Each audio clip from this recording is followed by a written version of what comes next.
The biggest takeaway I feel like people should have when it comes to networking is people are a resource. Your network is your resource. There is a lot of anxiety that goes along with networking, with meeting new people, with introducing yourself to a room full of strangers. Hi, I'm Ariane Centrella. Hi, I'm Elizabeth Chevry. Welcome to NBCU Academy.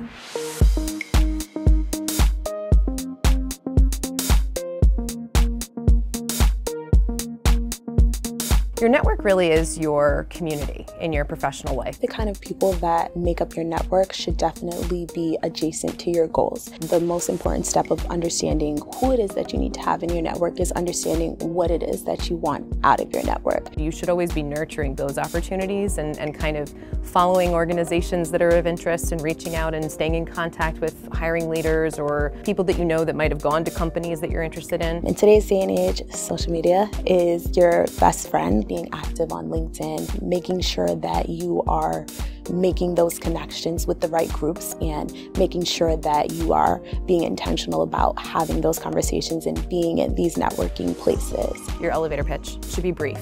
You know, virtual is different than in person. In person, we have about 30 seconds to kind of explain who you are. You want to have that elevator pitch that says, hey, I'm so-and-so, you know, I do X, Y, and Z, and this is what I'm looking for. Make sure that you are presenting yourself and really just selling yourself to this person and just getting what you need from this conversation. And then you have the so what factor, and that's the most important thing. That's the grabber. That's the statement that tells them why they should even bother to respond to you. It can be an article that they recently posted on LinkedIn that they wrote, or it can be something that they shared in a platform. But whatever that is, you have to kind of make it relevant to them, and you have to grab them.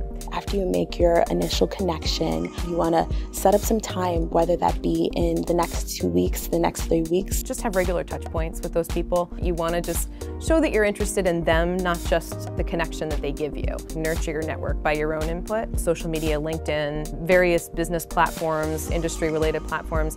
You should be building your own presence. You know, you can't just sit back passively and let it happen, because you won't be a player in the game. Research what might be discussed at the event, right? If there are talks or any kind of conference topics being covered, just so that you can kind of have something to speak to when you're talking to people. You're all going to be at the same event. Talk about what's being talked about. You know, it's an immediate thing, a commonality. Just like a job search, you then have to know what kinds of companies you want to interact with. You know, you need to know who's going to be there. You have to have a defined idea of what you are hoping to gain out of the connections that you're going to make. When you step into a professional room or a networking event, give yourself some time to, you know, get comfortable, unwind, and be able to confidently have those conversations. And always, always, always end your conversations with a call to action, whether that be, let's connect on LinkedIn or let's set up a coffee chat, but definitely make sure that you have fun with it and don't make it too much of a job, because that takes away from, you know, the naturalness of the conversation. And as your career evolves and as you